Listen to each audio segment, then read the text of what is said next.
Here we go. What a night at MSG, ladies and gentlemen.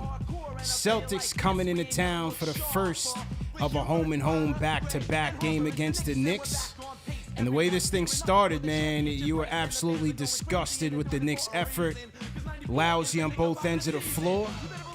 But one thing remained was that Evan Fournier came to play. You know, for some reason when these Celtics come on the schedule, Fournier seems to turn up. And this was his night, man. 32 in opener, 32 in Boston, and a career-high 41 points for Fournier on 10 of 14 downtown, setting a Knicks record for most threes made in the game, but that wasn't all. Because the Knicks were down by 25 points, getting destroyed in the first half, and they came clawing back. And after Jason Tatum tied up the game with his heroics, it was R.J. Barrett who would get redemption on his former Duke teammate, calling the bank and sending the Knicks home with a victory, 108-105. Cardiac Knick affair. This was one of your pacemaker nights. Had to tune up the pacemaker. Knicks post-game live, presented by Prize Picks, CP the franchise, Ashley Moss, JD Sports Talk in the building. And guys, I gotta where do we begin? Where do we begin? I mean, I could start with you, JD, and tell you apologies are in order. Apologies are in order. Okay. Because I'm collecting. You know, it was so funny. It was so funny because after the Pacer game, I got a comment on YouTube from this YouTuber named Terry. And this YouTuber's like, you know, you guys are so hard on Fournier. Give the guy a chance. I believe he's playing hurt. You know, let's see what he does against Boston because he may turn things around. And he did just that tonight. And I told Terry, I said, Terry, you know what? I never gave up on Fournier. My guy JD wanted to trade him for 2 second-round picks. And tonight is a night. This is why you don't give up on this guy so easily. For some reason, when Boston comes on the schedule, he comes up big. Maybe they shortchanged him on the contract offer in the offseason. I don't know. But for some reason, when Boston comes up on the schedule, Fournier just seems to have it in the bag, JD. 41 points, 10 of 14 from downtown, bro. This is the guy you wanted to run out of town, bro. I like how you lead in. All right. Well, listen. I mean, I'm speechless. At this performance. And the funny thing is you're not surprised that the fact that he played well against the Celtics because of what he did prior. It's just the level of shots, the difficulty of some of these shots. Yeah. And also, he just totally looks like a different player in every facet. Mm-hmm. Confidence. You see the emotion, you see the passion, you see him looking at the crowd, you see him engaged. Even his movement on offense, he looked more precise, his technique, his mechanics, it just everything. And it's not like he's playing, you know, some G League defenders. I mean, Marcus Smart is a good defender. Jaylen Brown's a good defender. Jason Tatum is a decent defender. You know, Robert Williams is a shot blocker. Just ask R.J. Barrett how Robert Williams was tonight. Time Lord put him in the Matrix tonight. And so, I mean, what can you say about Evan Fournier, who is now averaging 35 points against the Celtics at 54% from three?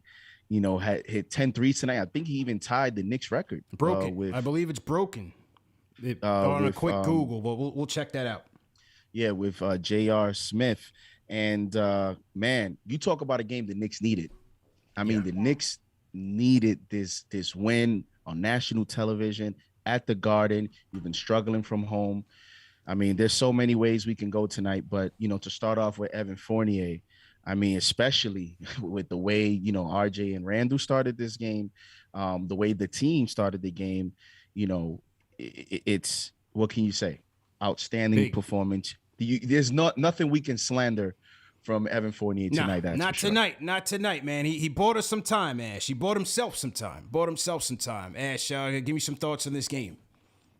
Listen, it's a positive night, so I'm not gonna go ahead and call out all the people who've been dogging on my guy RJ and wanted to trade him and saying he's not that guy, he's not John Morant, he's not that guy. I'm gonna let y'all live, but you know who you are, okay? Look, RJ Barrett, this moments like this, you remember why this is the guy that you want part of this Knicks team for years and years to come. It's just his tenacity. It's his fearlessness. It's his dedication. It's his non-stop, non-quick attitude. I mean, this game was so topsy-turvy too, because usually the first half of the game is where you see our best work, and the third quarter of doom comes around. Yeah. We let the game get away from us and we're playing catch up in the fourth. This was a totally different game. We started off absolutely terrible in that first half. The third quarter comes around and it's like a light switch. The young guys are cooking. Quickly is cooking. RJ is cooking. Julius Randle's out there hustling. And look, Julius didn't have a huge night in terms of scoring like an Evan Fournier did, but he was out there hustling. He was out there grinding. He looked like he wanted to be out there on the court. He looked like he wanted to be where he was. And that's the attitude you want to see from Julius Randle, because that's the attitude that's remnant of what we saw from him last season. And when he gets into that bag and he gets into that zone, this Knicks team is just so much better, because as it's just transcendent. It's contagious. That attitude is contagious. That gritty New York attitude, the New York grits, we saw them tonight. And it was good to see those guys, because we've been missing them for sure. Gritty as hell. And look, RJ, I don't know if he called bank or not, but Glass, you called glass. I call it redemption, because the Time Lord was owning him all night long. He had no answers for him. Every time he would go to the rim, the Time Lord Robert Williams was sending his stuff packing. And I give RJ credit, because even the play before, Tatum got him. And that was like, that gave me a flashback to last year or the season before that, when Tatum got him for that buzzer beater, JD. I don't remember if it's last year or the year before that. But give credit to RJ. He would end up getting to the line later in that game, later in the fourth. Only made 1 out of 2, which is why this thing almost went to overtime. We got to make our free throws, and then in the end, he makes the bank 3 to send it home. So I think it was just resilient effort by RJ is what I would call it. Listen, the way that game was going for him, I mean, you talk about a way to end the game and hopefully, build confidence. I mean, one of the things that with RJ that I'm not too worried about is actually his confidence level. He missed that free throw. And if you guys saw on the TNT on the game, as he was heading to the bench, you saw him, start cussing. You saw the passion. He was actually upset, which those are the little moments that tells you that, I mean, yes, he was struggling tonight, but, when we talk about Evan Fournier maybe having confidence issues, that's not something that I'm concerned about with RJ. The only thing that I'm concerned about with RJ is his game plan in terms of versus certain personnel. He had success against Turner, but Robert Williams is another shot blocker. And when I say game plan, I'm talking about, when you make a certain plays and it doesn't work with you, what is plan B? What is plan C? In the third quarter, CP, he made a mid-range shot. And when he made it, I'm like, RJ, that's what you should have been doing the first 2 quarters. That was the one off of the inbounds. The inbounds. Right. He came off the curl and knocked down the mid-range. The free throw line extended mid-range. Right. You saw the beautiful mid-range against the Pacers in the fourth quarter at the 5-minute mark of that game. Yeah. And it's like it looks like you're starting to develop that. Go to it more. When we talk about, teams figuring you out, what's your counter? And I felt like he should have been doing that more. He actually even had a juke move, a similar one, versus Robert Williams late in the fourth quarter that, got him to the line where Jason Tatum ran into him and he got fouled. Like, those are the moments that I look for in terms of him developing consistency, because CP, at this point, teams know he's going to go left. I mean, he's going left every single time. And so I'm just hoping that he sees that and he's able to counter those with, other facets of his game. Yeah, I mean, stat line, he didn't have an impressive game. I mean, it was very, to say the least, it was mediocre. And I think even that can be somewhat generous depending on who you ask. But I think for me, it's RJ's attitude that I find refreshing constantly, because, again, we're talking about numbers. He wasn't the best. Numbers tonight, it wasn't his night. obviously the last memory in everyone's mind is going to be that buzzer beater. And again, buzzer beaters are part luck. I don't care how skilled you are. It's a lucky shot any way you slice it. Like 9 times out of 10, it's a lucky shot. There's no actual science that goes into it. So RJ is a product of a lucky shot. We're enjoying the moment. It was great. I do think for me, I find that RJ lacks a little bit of a shooter's touch. And what I mean by that is everything that he throws up, if it doesn't go in, you can see how rough he actually is with that ball and with his shot when it bounces off the rim. Or, you know, in situations like that, it's not like a John Morant when he's like cutting and weaving, how smooth it just rolls off his fingers. I think I need to see more of a shooter's touch develop from RJ because, like I said, everything is so rough. But I think the great thing about him, and sometimes this is 50% of the journey, is that he has the mentality and the desire to get better and to be better. And sometimes that's the harder. You can teach somebody the game. You can teach somebody the ins and outs. You can teach someone to be better individually and as part of a team, but sometimes you can't fix someone's mentality. RJ has that, but he definitely has a lot of aspects of his game he needs to work on to take him to that next tier for sure. And CP, real quick, the 3 points with RJ. I'll say it again. The mid-range, RJ, if you're listening, when you get home, if you're a replay game, go to that, especially when you're playing elite defenders, when you're playing shot blockers, start to develop that more often. And also the pick and roll.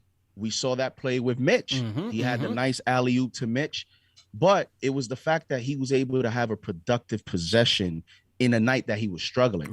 So those are the small things. You add all that up, and next thing you know, in a full game, you're having a nice game for yourself against elite defenders. So again, it's just about him finding out his game plan whenever he's facing, you know, more athletic guys, like the Raptors tonight with the Celtics. He's gonna see these guys again on Saturday. So I'm hoping on Saturday, facing the same team, he comes out with a different game plan. See how it works out, man. And it was refreshing to see, you know, after we were obviously, you know, relying upon Fournier and his brilliance, you know, the RJ to Mitch Gotham lob, that was a big play of the game, man. That was a very big play of that fourth quarter. So like I said, I give credit to RJ for, you know, just hanging in there and just being resilient. You know, that tied the game up at 119. And then we got to shout out Quickly here, Ash, because for me, of course, Quickly was the one who really, with his energy on both ends of the floor, made some big shots in the third quarter.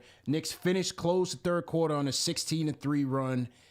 Quickly, in the final 3 minutes, his energy in that third, to me, changed the whole thing around. Absolutely. He was the catalyst in changing the game and keeping us in it and, you know, giving us that fire we needed to kind of continue that trajectory that he started. I mean, that's another one who, for someone so young, it's refreshing to see how much he takes on that role of like, I got this, I got us. And I mean, I've never seen him not be able to rise to that challenge in some way, shape, or form. And I mean, I think that's what you need. You know, it's obviously the night when we look at the stat line, Evan Fournier is the shining star, right? And then everybody else kind of falls underneath it. But we talk about this all the time. When it comes to the business model of basketball in terms of the continuity on a court and the intertwines and the inner workings of a team, you don't always have to put up the most points on the board to be a beneficial factor to your team. And I think we showed that tonight. Obviously, Evan was cooking. Julius had his moment when he, you know, went on his stretch, over 20 points from him. Emmanuel quickly 16. But everybody else was working in other capacities that doesn't reflect in terms of points, but it reflects in other aspects. And I think that's the mindset that this team has to get in, is that you don't always have to be the one chucking up crazy shots, or you're not always the one who has to be scoring, putting up the numbers. You can contribute in other ways, and that's just as beneficial as the guy making it rain. Sometimes you just don't have the hot hand, but there's other ways you can be beneficial and result in a win. JD on Quick. Yeah, played the whole fourth quarter. Whole fourth quarter. He played all 12 minutes. Had 11 points in the second half. Was a plus 23 in the second half.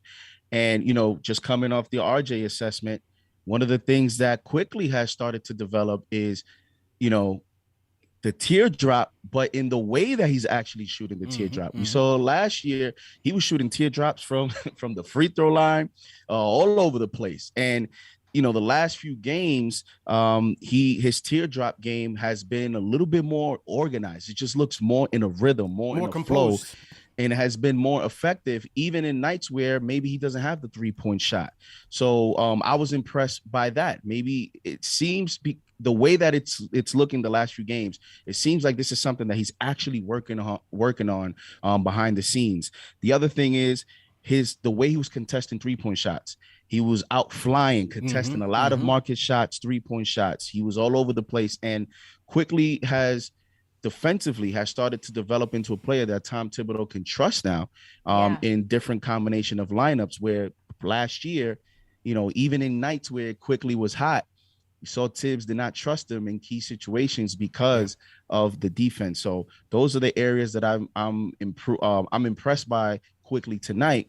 Again, when his shot's not falling, we've seen that. He hasn't been the most consistent shooting, but the teardrop game, the floater, he's developing that, and that's been very, very positive for the Knicks. And I like that Tibbs is rewarding what he's seeing from quickly in what you're saying, in that trust factor, because I think sometimes Tibbs is a little apprehensive to trust his young guys. So I like that he sees, like, IQ can carry that weight. He can carry the responsibility. You just got to give it to him. And I'm glad to see that Tibbs is actually starting to do that more and more with him, because it's only beneficial to the team and also to IQ's individual development as a player. Yeah, no doubt about it. IQ definitely changed the whole game with his energy, so give him credit for that. And, look, give the Knicks credit for just hanging tough, because, like I said, the Time Lord was out there trying to take heads off. And down that stretch between IQ, RJ, and Julius, they were going strong at the hoop. And because the Celtics are they're top 5 in the league in terms of opponents' points in the paint. So, it's still a stout defense despite their, up and down season as well. Actually, they're number 7. They give up 43.2 points per game in the paint. Tonight, the Knicks scored 32 points in the paint. Knicks on the season average about 41 points a game in the paint. So, it was tough. The Celtics are not going to let you get anything inside that easy. So, give credit to the Knicks for just being aggressive, especially late in that game, and not being afraid to take it to the hole. But we got to hit our free throws. Julius, RJ, we got to hit our free throws in these clutch moments, man, because this thing could have went completely the opposite way. Let me shout out to people in the chat, because we got a packed house tonight. Salute to everybody in the chat. Once again, hit that thumbs up button for your squad. Big Knicks victory, 108-105. This is Knicks Postgame Live, #1 show for the fans by the fans. CP the franchise here. We got Ashley Moss in the building, JD Sports Talk. Hit that like button. We got 2,800 people here in the chat. Hit that thumbs up button. We're going to take your phone calls. Call us up, 657-383-1509 is the number to call. Just a couple more points on this game. Even though the Celtics, they were up by as much as 25 points, I knew they were going to come out, guns blazing, because they had a letdown game last night against the Spurs, lost by 2 to the Spurs. They've been, lamenting on the fact that they've been a bad fourth quarter team. So I knew they were going to come out with some energy, come in with a chip on their shoulder, and really try to knock us out the gate. But I was just waiting for that second half energy to kind of get zapped. Everything from the first half, they had everything cooking for them in the first half. Every shot was falling. Schroeder was killing us. Tatum, Brown, like everybody was not. It was a perfect half for the Celtics. So I was just waiting for that shoe to drop. So give credit to the Knicks for battling back. But, that fourth quarter, Tatum was outstanding. You give him credit. At one point, he scored the last, 11 points for the Celtics. JD, that doubling off of Tatum and him getting it to Marcus Smart for those threes. I was catching flashbacks of last year, man, because we lost the game to the Celtics on that very play. And they caught us with that play back-to-back times. So, give credit. I thought it was still the right plays to make, take the ball out of his hands and make guys like Smart and Schroeder beat us. We just made the right play at the end. And, one of the negatives for me, excellent point by you. One of the negatives for me on the coaching end, because, we won, but these close games, those late game situations, you know, everybody's watching every single possession. And when we talk about coaching adjustments, those are one of the criticisms that Tibbs has faced in the past. I personally did not like the having, you know, the Evan Fournier switching up on Tatum. I would have preferred. And now this was the Celtics, Jason Tatum being a smart player, understanding that we were switching. So they were putting Fournier on a lot of switches so that Fournier could guard Tatum, something LeBron does a lot. I would have preferred putting Fournier on Jaylen Brown only for the reason of Jaylen Brown wasn't in the flow. So Jason Tatum at that point was so hot that it was a total mismatch. I would have rather just kind of baited them. And if Jaylen Brown makes a shot, then you live with it. Yeah. But you're making adjustments. You're switching up. You're throwing a wrinkle at the Celtics defense. Jason Tatum was exploiting that matchup all late game situations. And sometimes, you know, they didn't switch and Marcus Smart got a nice shot and they lived with it. You live and die with it. We won the game, so it's not going to be noticed a lot. But, you know, I personally, that was one of my negatives is that type of adjustments defensively. And then Tatum just caught RJ turning his head just a split second on that last play, catches RJ trying to look for the screen, and then takes off to a spot and knocks down that elbow jumper. So good game by Tatum, but RJ got the last laugh, calling the bank. So let's hear from the fans tonight. King Deej on the Discord. King Deej, if you can hear us, go ahead and unmute your mic. Yo, what's up? What's up? Happy New Year. Let's go. Happy New Year. Started the new year off wrong, man. COVID finally got you, boy. Oh, man. Hold your head up, bro. Hold your head up, man. Yeah, I'm in the crib, but at least I got to enjoy the 30th birthday for New Year's Okay, Day, good, man. Happy born day. Rest up, bro. Happy belated. Thank you. Run it up, man. Run it up. Nick Nation, Orange and Blue. 3,000 people in here. Let's get those likes up. Let's go. Yeah, come on, man. Come on. Listen, I've been criticizing this team a lot, but this game tonight felt like last year. And the only difference between the first half and the second half is the Celtics aren't a good, like, statistically, they're not good at shooting threes. They just got really hot. Yeah. And like you said, CP, they were fighting for their lives. Jaylen Brown looked exhausted after he's been averaging 30. So you gotta take it as a solid game, as a salt. Like he looked exhausted tonight. He had nothing to give. So Tatum was there to bail him out. But honestly, listen, this team is gonna be the death of me. CP, Ash, JD. Cardiac Knicks, baby. Cardiac Knicks. Are you not entertained? Let's go. I'm not entertained. I'm almost dying. I'm almost dying, bro. Like this team, I can't figure out what's wrong with this team. But for tonight, I'm just gonna talk about tonight. This team showed fight. They didn't give up. I felt like everybody that played in a Knicks uniform tonight contributed in some type of form or fashion. Yeah. RJ was off. Listen, RJ gets a lot of slack, but I'm an RJ supporter, man. He was awful tonight. But you know what his best attribute is? His best attribute is that he doesn't give up. Resilient. He don't care. Yeah. He don't care if he took 10 shots or he takes 0 shots. His confidence never wavers. And I appreciate that from a 21-year-old because another 21-year-old would have not took that shot. He would have just froze up. Yeah. And that's why I found it so fitting that, the play where he got to the line, it was him versus Robert Williams, the Time Lord, going one-on-one to the basket. You know what I'm saying? So that was it was interesting. Yeah, you know what it is about RJ, and hopefully this is when the off season contributes to your game. The off season is when you tone your skills, but RJ got to work that middle, the middle floor, that 15 to 17 foot. Yeah, he's got to get a bag of that. He's got to get like into a little arsenal of dribble moves, escape dribbles, because he's got the floater. He's been trying to do more with the floater with the left, but JD called it perfectly. He's always going left with the floater. I would like him to come off that screen, hesitate for a minute, take that jump shot, because the only mid-range jump shot that he took, he made. So it's there. You just gotta take it up. But as far as Randle gets a lot of slack, especially from me. I felt like Randle played great tonight. Like Randle's picking. Look at Ashley smiling. Ash perked up at that one. Let's go. Listen, I feel like Randle played great. I be killing Randle, but Randle played great. I felt like that third quarter, him quickly. And I would say, obviously, Fournier. Fournier is the hero. I'm going to save him for last. But I felt like that third quarter between him and Quickly changed the course of that game. Yeah, big time. Changed the whole building. The whole building just changed from them just playing their game. And I felt, for once in my life, I felt like Tim should have kept Randle into the beginning of the fourth. No offense to Obi, but Obi didn't really attribute it. That's because Grant Williams is a big guy. He stays with him, so I understand that. Mm-hmm. And then okay. Evan Fournier, man. Yo, before I hang up, because I know you got a lot of calls. Yeah. Evan Fournier, I need the Knicks to put the color green in front of Evan's white for the rest of the season. Just put the color. Just put the color. Get a jersey. Go get your jersey from Boston, the old one. Just put it in front of every single flight that he's on. Because for some reason, man, he just steps up against that team, bro. For some reason, he's a whole different player. Yep. Yeah, man. I'm not joking. This guy's a whole different player. The confidence. This guy's shooting like he's Clay, catching, shooting. Yeah. Even his defense looks a little bit better. Now, he was getting abused by Tatum, but Tatum's one of the best one-on-one scorers in the league. Yeah. But Fournier, he's a whole different player, man. Facts, man.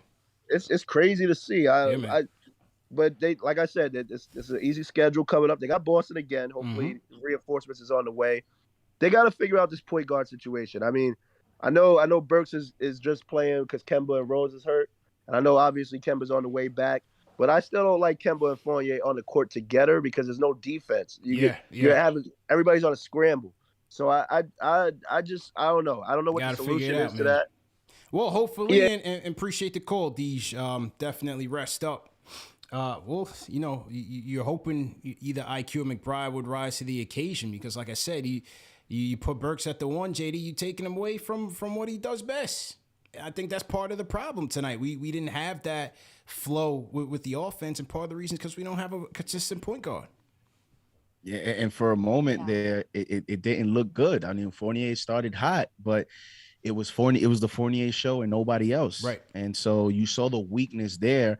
I think in the second half, we just put it together as a team, and then everyone else was contributing. Mm-hmm. And even as Fournier still was red hot, he, in a weird way, it just came across with like more of a flow of the offense than it was in the first half. In the first half, you could see we were just going past half court and just looking for him, isolating, doing anything to just get him going. Mm-hmm. That looked like the game plan going in. But, hey, it is what it is. This team needs a point guard. Take it. Yeah. I know when we get to Randle, we'll give the floor to Ashley, but Randle says some interesting things in the postgame. Going to the point guard point, though, real quick, guard point. Yeah, the offense does not flow fluidly without a point guard. At least this particular team, most basketball teams are like that. But I think the ideal point guard because Burks isn't a true point guard. That's it. I mean, he's forced into that position, but that's not where he shines. That's just not his stilo. It's not his thing. Kemba, the situation there. Kemba is probably the best that we have as a point guard, but he can't play back-to-backs, and he plays no defense. Mm-hmm. The ideal point guard is someone who can run the point, but also can contribute on D. Who that is, what those names look like, only time is going to tell who's actually available, what you're actually able to get. But that's the ideal person. Not even so much somebody who can go ahead and score the most points while he's out on the floor. Just someone who can run that offense and defend when you need him to. You're going to have 4 other guys on that court that you hope can go ahead and put up the points. You really just need someone out there orchestrating and conducting what's happening on the floor because there's just no type of leadership there. And trying to force Alex Burks into that position is just not going to work. So yeah. No, I totally agree, man. But until Kemba can come back healthy, it is what it is. But they did say, Rose Hive, stand up.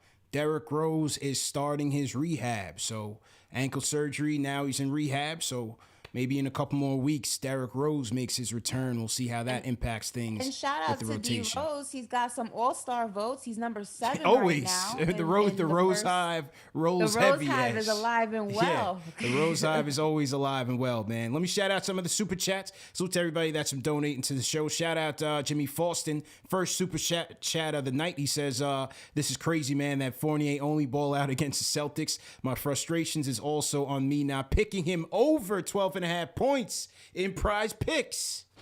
JD, you did tonight. Hey, I told you guys I was going to, I was looking at it. You're getting on me, but I'm the one that said the past show right now. That's a lock. I'm playing Fournier tonight over 2.5. And I mean, man, that was an easy pick though. Shout out to our Freak NY. It says that was a feel-good moment. Knicks never get lucky like this from 25 down. Life is good. Also, shout out to Richard Morgan, $20 super chat. Says, for real, man, I miss these games. Thanks for all y'all do, keeping the talk real throughout the season. Shout out to you, Richard. Definitely appreciate it. Kenny Gales, $10 super chat. Says, we taking some of Evan's contract and buying green jerseys for the opposing team for the rest of the season. RJ called Glass and Mike Breen punching air. He didn't get to call bang tonight. Yeah, we had the TNT crew, but I like tonight's crew. I liked Stan Van Gundy. No Reggie. Give us a break from Reggie. We had 2 national TV games with Reggie already. They trying to jinx us by any means necessary, Ash, on TNT. So shout out to Stan Van Gundy. I liked him on the call, man. Malcavelli S, $10 super chat says Fournier needs to be benched until they play the Celtics again. Appreciate y'all on the show always. Shout out to DJ Tix 13, $20 super chat. Next game, basically. Yeah. So he says, so why does it take? Well, we're playing the C's on Saturday, so the one after that. He says, DJ Tiggs. He says, why does it take the Knicks to get hit in the face before they play with that energy? Hit that like button. All right. Shout out to the rhyme animal, Chuck D. Everybody throw a hashtag PE in the chat. He says, Evan Fournier's season has been probably the most confusing season I've seen in 55 years of watching Knicks basketball since 1967. The Celtics fetish, SMH. Yeah, man. It's just one of those things, Chuck. But definitely appreciate you for being in here. All right, let's get to the phones. Let's go to my guy, Lord Scientist. Lord Scientist, let's go. Yeah, you on. What's good? Yes. Salute. KnicksFanTV. Salute CP. Salute JD. Recording stopped. Salute to you, Queen. Happy New Year, everybody. Let's get them thumbs up. Them numbers is too big for them numbers not to be right with them thumbs up. Let's go, Knicks. 3,200 people in the chat. Let's get those likes up. We need at least 3,000 likes in the chat tonight. You know, if we get up to 2,000 likes, I'll do a big giveaway tonight on the spot. Let's go. Look at that. Breaking news. Let's go. I'm with Fournier. I'm putting my money where my mouth this time. My guy Fournier came through. My guy Fournier came through for us in a big way. Let's go. Make sure you take advantage tonight. Yeah, tonight. Let's go. Facts. But yeah, so real quick. Yeah. Big up my Yard Nation, them. Yo, RJ Barrett, once again, come true, right? Of course, bro. Broadway Barrett's in the building. Hey, Queen, I see you smiling because Julius did what he did tonight. I saw you. Fournier, man. Listen, Fournier got us so hyped right now.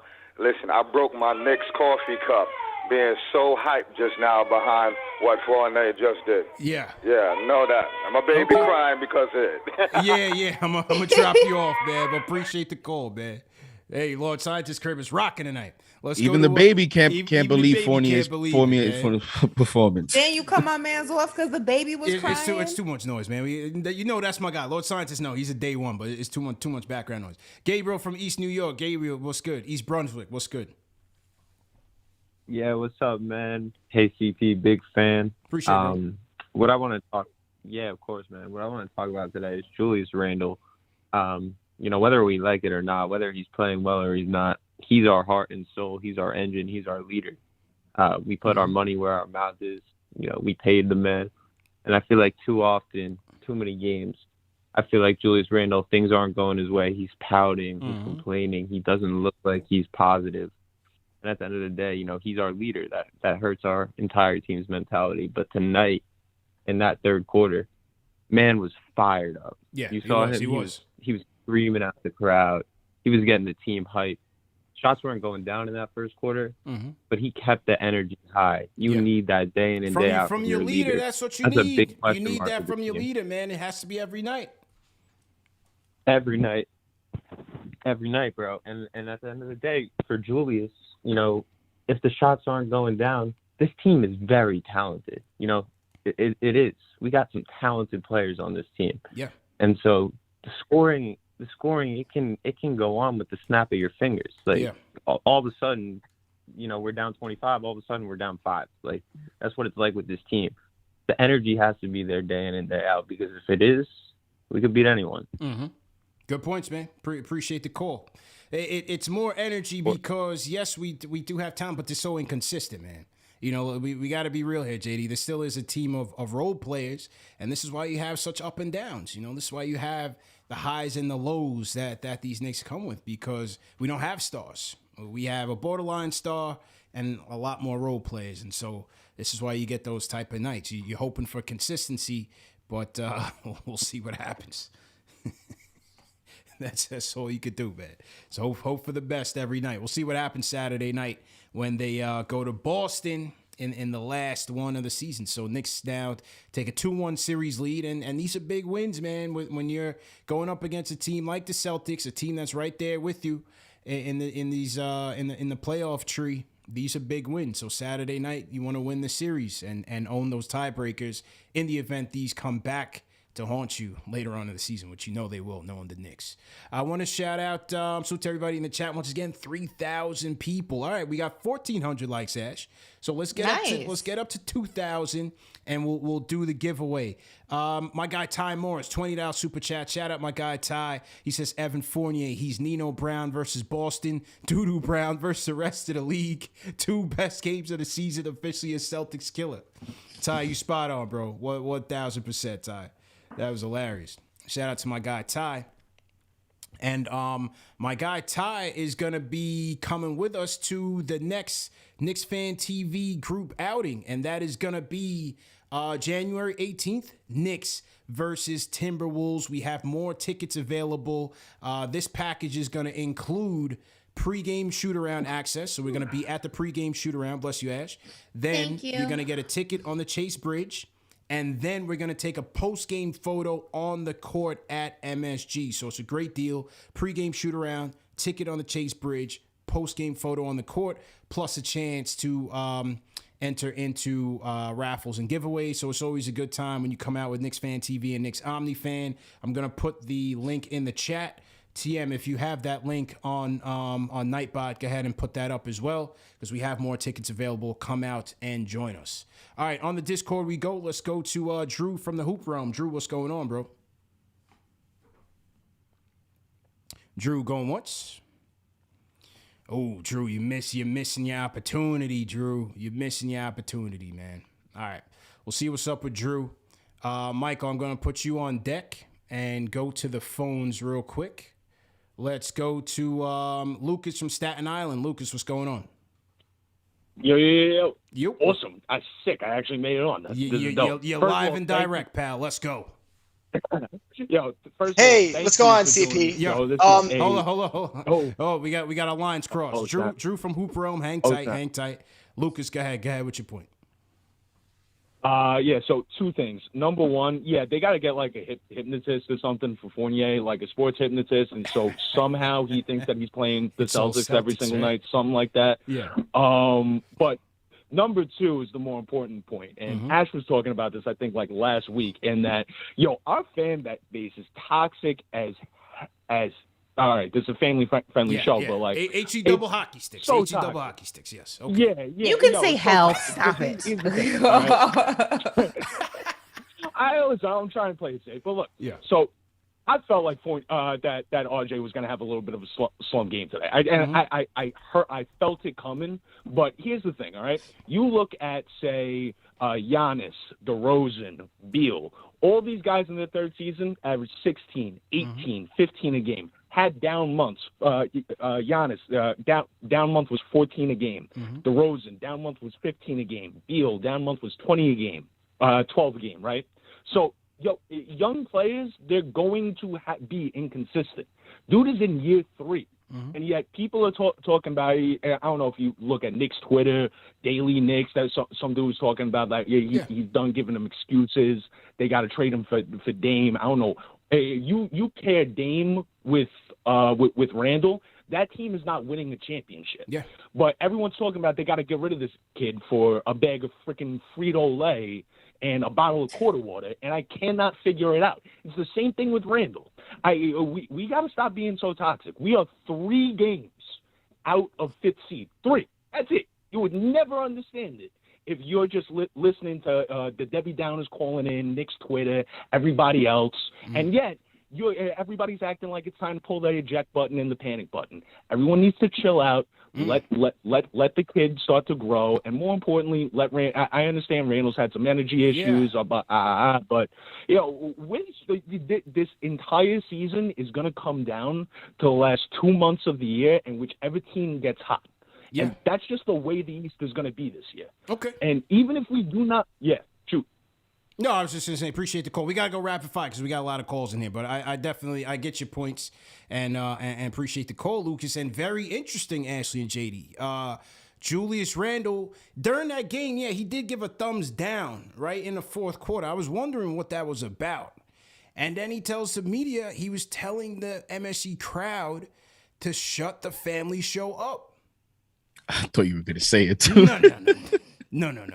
We won't run the risk of getting demonetized for Julius Randle here. That will never happen. But what's going on with that?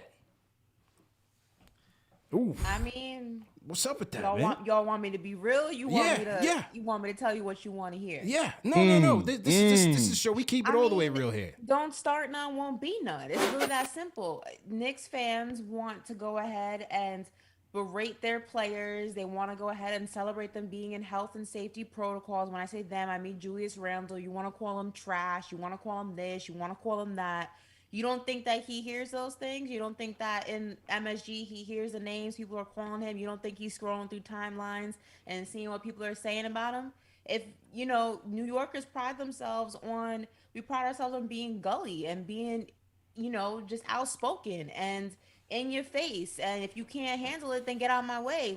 So keep that same energy. He's just giving you what you've given him. So if you don't want the smoke, then don't get the smoke. That's really what it comes down to. If you're in your feelings about it, then there's a reason for it. That's all I'm saying. But however, we don't boo you if you giving your all. We booing you if you're playing lazy, if you're not playing up to your potential. If you're spinning around, turning the ball over when you should be giving it up to your point guard, we don't boo you for no reason. No, I'm not. I don't think there's anything wrong with booing your team, and we say this all the time. And I've said this when I've done TV shows. I say, look, New York is a very hard place to play. It's why a lot of people can't play in New York City because the fans will cheer you and boo you in the same exact game. But I do think, though, as a fan, the whole benefit of playing at home is because you have fan support. I do think that Knicks fans, some of us, tend to be overly emotional, and that causes you to do emotional things. That's true. I think there's nothing wrong with booing, but there's a moderation. I think that you also have to remember this is a very long season, and they're going out there playing an extremely competitive game. You booing is not really helping the situation. Let's be honest. No, we that's boo true. because we're frustrated, but you're not helping the that's situation fair. by booing. That is fair. You're not helping. You're putting these guys under more pressure. We know a lot of these guys ain't built like that, like they were in the old days. So we do have to be more sensitive to a more sensitive generation. I agree with that. But at the same time, I don't think it's about being sensitive. Oh, they're 100% sensitive, Ash. I think it's about being supportive. I think the whole point in being a fan is, yes, you're a fanatic, but with that also comes a level of support. And I don't have an issue with, holding your team accountable. But I do think that there is a level to where it's no longer tough love, and now you're just being obnoxious. You're not helping the team get their morale up to go ahead and go on a run like we saw.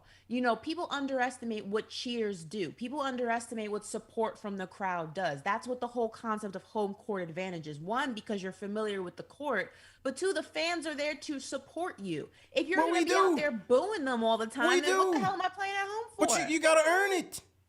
You gotta earn it. What do you think? What do you think when he's on the free throw line last year, third quarter, they're chanting MVP, right? Because he's putting in work. Okay. He's putting in work. I'm not discrediting. I'm not arguing the fact that booing is part of the nature of the beast of and competitive sports in general. Yeah. And simply saying that there's a level to it to where it's no longer okay. We're booing because you're not putting. We want you to work harder. And you're booing just being obnoxious and you're not helping what's happening on the court. And also, if you don't think that players are scrolling Knicks Twitter and seeing what's being that's said their about problem. them, then You gotta stay off you gotta stay off of it.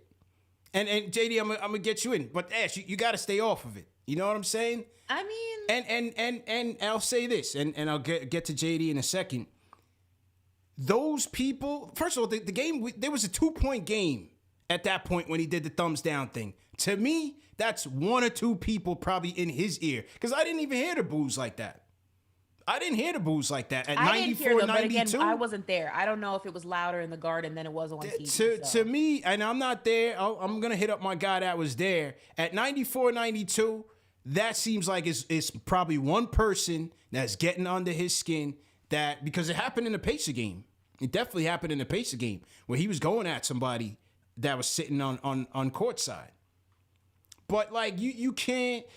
To me, they're sensitive because the vast majority of the fans are not going at him personally, are not enjoying the fact that he has COVID. You know, the vast majority of fans are understanding who he is as a player and the limitations that come with it. But we still want excellence. But let me ask you this then: what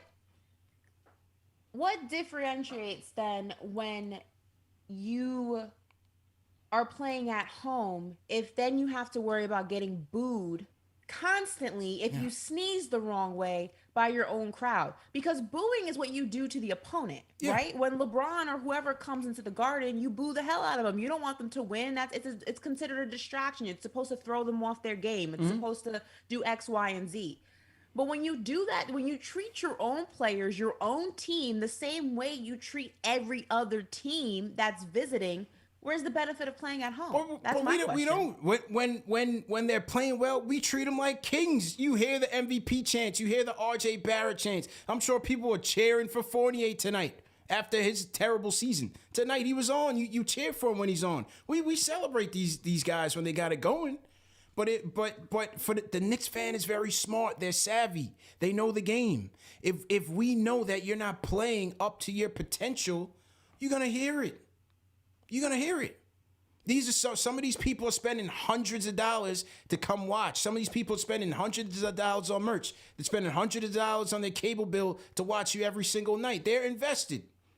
So that's fine, but you know that doesn't, in the grand scheme of things, that doesn't give you leeway or ownership of the team, right? Like, I think that's where the disconnect is. That's the same. Those are the same people who like spit on players and throw things at them. Right, but that's a select minority, though. No, like those people, we don't condone. I'm saying, but it's the mentality, like, because you're buying a ticket to a game that gives you the right to do X, Y, and Z, and it doesn't. Like, you're there as a fan supporting your team, but that doesn't give you ownership in the team. That doesn't give you leeway to go ahead and act how you want to act and boo who you. I mean, you can boo, but then don't be mad when someone comes at you and tells you to shut the F up like he did. Like, all right, let's get JD in here so we could keep it pushing. I mean, I was having fun just sipping and just watching you guys go at it.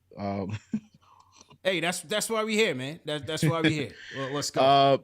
No, but I mean, this has been especially in this market. This has been a topic of debate for years in all sports. You know, and in terms of booing, do you boo? Do you not boo? Mm-hmm.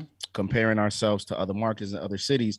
I mean, I will say when Randle was showing emotion, I think you saw the fans. They loved it. Now I don't know that he was saying, you know, kind things to them, because he was really like very demonstrative in his emotions.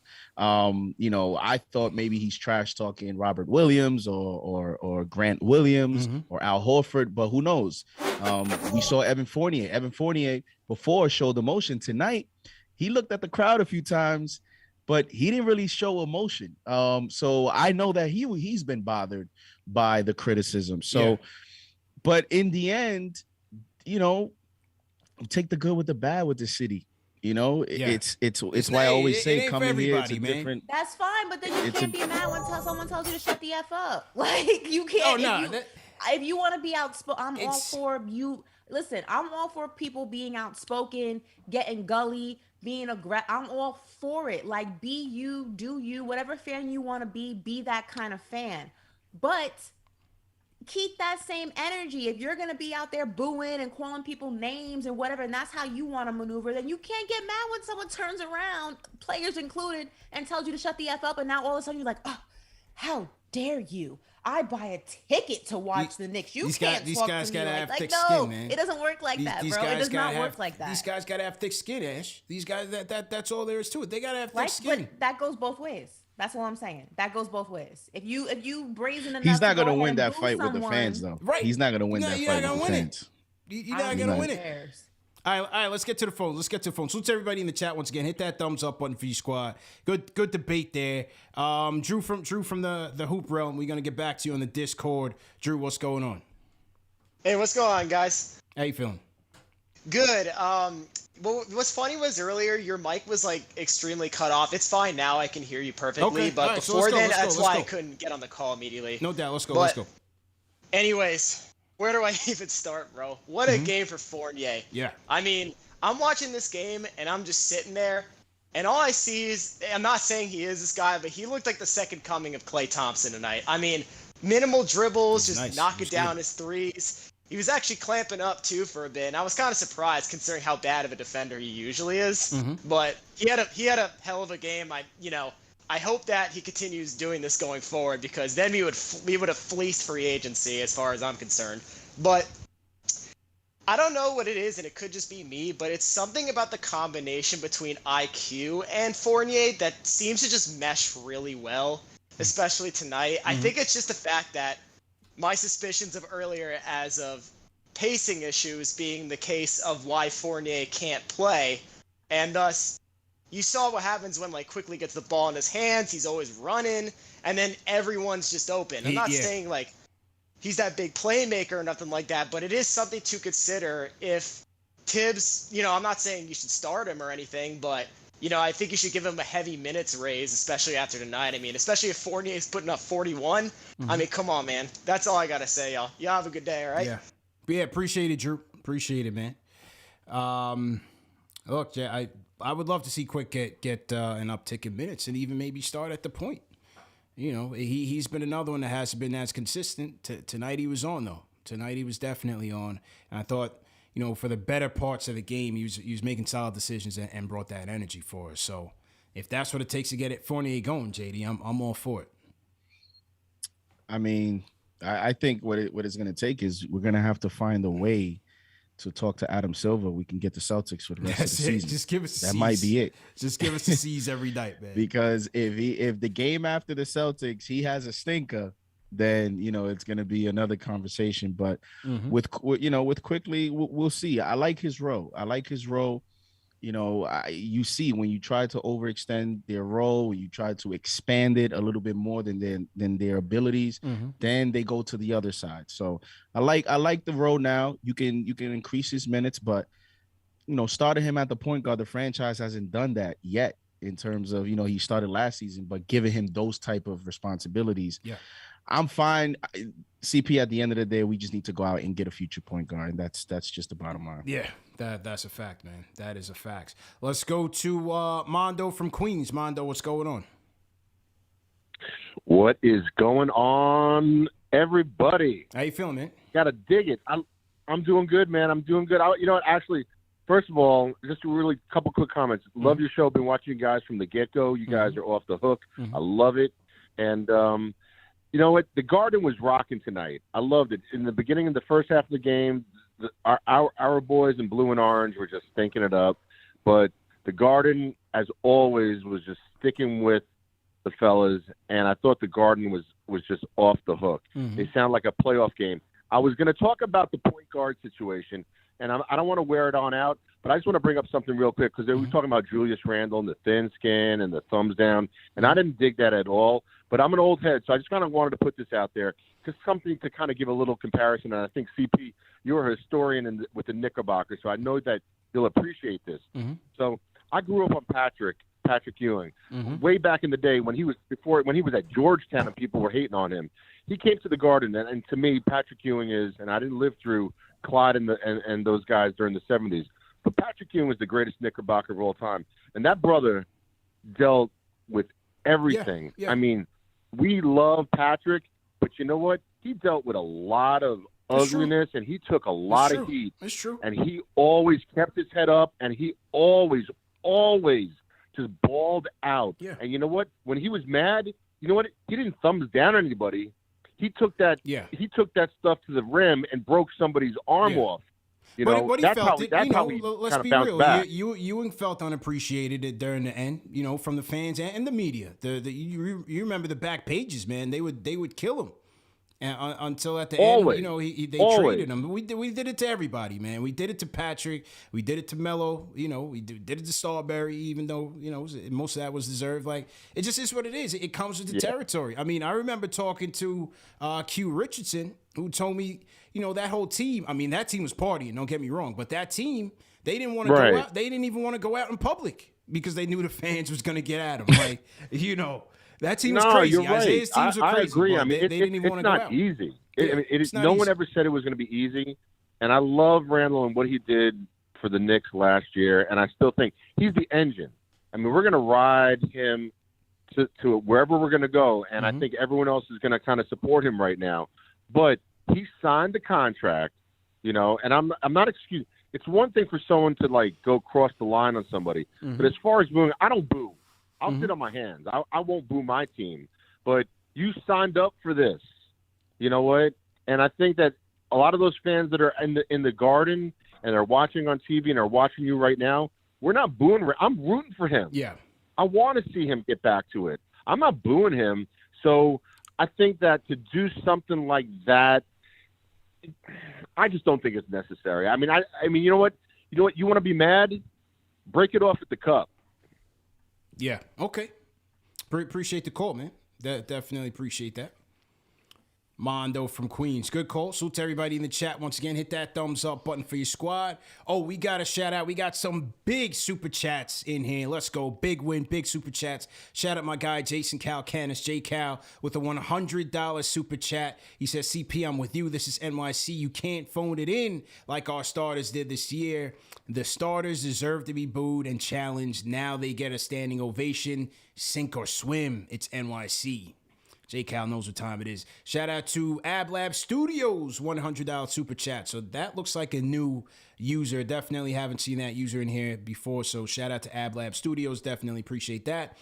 Chico Fernandez, my guy Chico, he was with us at opening night, JD. He says, salute fellas and Ash. All right, listen, Ash is bugging. He says, if Randle plays with no effort like he did versus Detroit, he gets booed. He can't get mad at the fans. We don't boo missed shots. We boo lame-ass effort.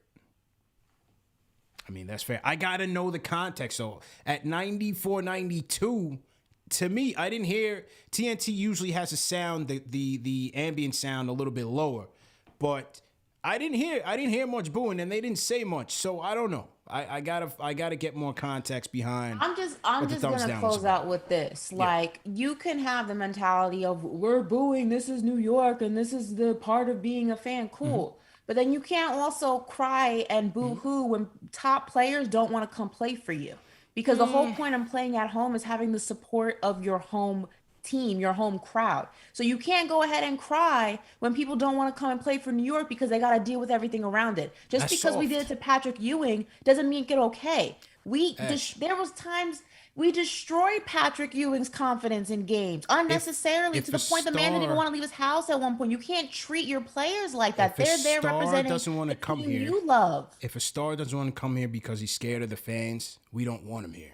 All right, so then just be prepared to never get somebody of a certain caliber because nobody wants to deal with that. I personally, for a point there, like the whole Donnie Walsh time where we almost had LeBron and all that stuff supposedly and blah blah blah, I started to buy into that. But then I'm looking back and I'm like, it could be an overrated thing. I think, first of all, I personally don't think New York City is as an attractive destination just living here to this generation of players. Generation of players, they love weather. You could go get your money anywhere. Go to Texas, go to Florida. You don't pay income taxes and all of that. I think taxes is a big deal, but when you look at other sports here, right? The Yankees don't have any problem paying anyone to come here if they want to. Alex Rodriguez, you talk about having, issues and mental, man. And things, thin skin. Alex Rodriguez found a way to come here. The Mets, even the Giants, Jets. Like when this is a sport with a salary cap, and I think that because we haven't given players a basketball reason, they don't want to come here because. Yes, it is true. Coming to New York, it's like, man, I got to deal with the cold and then the media. And if I don't play well, the fans going to start bugging. Yes, that is a fact.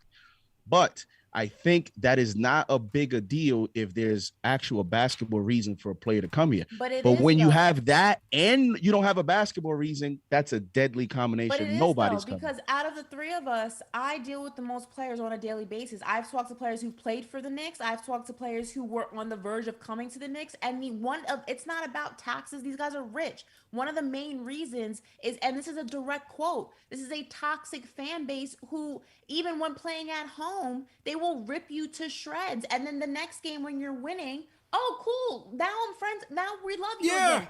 That's not conducive for a constructive team. I don't think you guys are understanding what nobody wants to deal with that on a daily basis. And whether or not you want to admit it or you want to say, well, if they can't deal with it, then don't come to New York. Yeah. Fine. But then make sure that when you can't get the big names, you keep that same energy. I'll tell you this. We weren't booing Latrell Sprewell when he was in here because every night my man left it on the court. All right, you guys aren't understanding. He left it on the court. And now Eli Manning is immortal in this city. And he, even when we were winning, he was facing criticism. Football's not the same thing as football. It's not, but it's not. But we're talking about fans. It's still the same thing because if Julius Randle wins a championship here, you can forget about it. Yeah, we don't care. We don't care that Giannis is better than him. To us, he's better than Giannis. He's better than LeBron. Like he'll get treated that way if he delivered, a championship here. So, it's not the same sport, but the relationship between fans and the player when you win a championship here is still New York. All right, let's get to the phones. Go ahead and have that mentality and think that. Go ahead. I'm telling you, that's not how these guys think. Especially it's a different generation. I'm telling you, it's a different time. Maybe back in the day, players didn't care about being booed. These players they're not built on it. These players not only want to be in a winning environment. They don't care about taxes and crap like that. There are players playing in Detroit right now. They want to be on a winning environment. They also want to be in a healthy fan base environment and constantly booing. Because these guys are all over social media. They want to be liked. You got Katie with his burner accounts, and he's chopping it up with the fans. What do you care about that? What did players say back in the old days? We don't even read the papers. You got all these guys. They want to be on the gram and flash, and they want to talk, and that's the problem. If you want to jump into the arena, into our arena and engage, you're going to come across the buffoonery. It may not be from us. You don't see me atting Julius like, yo, you're trash tonight. But when I'm in my arena, in my circle, talking amongst my people, I'm gonna call it like how it is. I draw a line. Some fans don't draw the line. But if that's your energy and that's fine. Again, I don't have a problem with booing. I choose not to, but if you choose to do it, cool. But you cannot be mad at somebody who then goes ahead and turns back and tells you to shut the F up. Like, why? You can't have it both ways. You guys want to be able to go ahead and boo players and be able to call them trash in the garden, but then when they turn around and tell you to shut the F up, now all of a sudden you're up in arms like, how dare you? You can't have it both ways. Which one is it? But they have to and we got to get to the phone. They got to understand this is the territory, Ash. That's fine. But what I'm asking you is, which one is it? Are you going to be a trash talker and handle what comes with that? Or is it trash talk, but it's circumstantial? You got to have thick skin in this thing. I'm talking about the fans. Is it circumstantial or is it just universal? Which one is it? Listen, all I can say is that the fans expect excellence. That's fine. They expect excellence. I'm not mad at that. I want excellence, but what I'm saying is you cannot be upset or you cannot be, how dare he, when he tells you to shut the F up is what I'm saying. You can't have it both ways. I personally like the emotion that he showed because this is what fans, this is what fans actually have been wanting to see. I'm at a point where it doesn't even matter to me if he's cursing at us. Hey, you're showing emotion. That's what we've been waiting for. So bring that to the table for sure.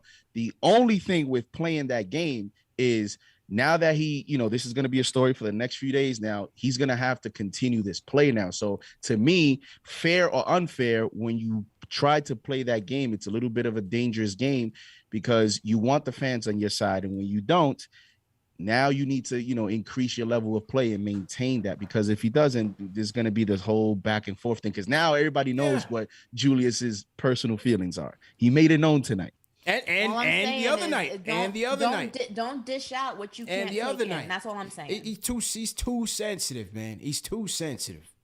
But anyway, let's get back to the phones. Let's go to Benji from Manhattan. Benji, what's going on? Everybody hit that like button. We in here having constructive dialogue in here. Hit that thumbs up button for your squad. Let's go. Benji, what's good? Hey, CP, JD, Ashley, what a night, man. I've been walking literally in shorts for 2 hours, freezing myself. I don't even care, man. I'm gonna walk on the streets all night. I'm just gonna sleep on the street. Let's go. Whatever it is, man. First off, what a game. I'm so happy for Fournier, man, because as you know, my last call when I called after the win over Indiana, I said, something's got to change with Fournier, and I've been talking to all my Knicks fan friends and saying, like, he's the guy. He's way better than this. Everyone's like, oh, he's trash, man. So, JD, I got a question for you. Do you have anyone writing your public apology to Evan Fournier tomorrow? Are you going to call a press conference? I'm waiting for that tweet. That tweet needs to be addressed to CP the franchise. At me on that. but in all honesty, honestly, I'd have to say that was probably the best performance by a Knicks since Melo's 62. Is that fair to say? Yeah. It's up there. Didn't Kemba? What Kemba have the other night? Kemba had 44. Well, we lost. Yeah, we lost, right? Obviously, like the whole complexion of I was at that Melo game for 62. That was an odd game because I was against Charlotte and it wasn't a competitive game. So it was like, it was an amazing performance to win. Mm-hmm. But to win in the fashion that they won in tonight, to pull it out, like obviously if Fournier did this in a loss, right, it would be a way different. Look at this performance way differently. But like he was hitting such difficult shots, man. He was hitting like shots in the corner, like the shots that he usually takes where it's like off balance and you think he's not going to make it, but he was just like, he could not miss a shot, man. And he mixed in some floaters.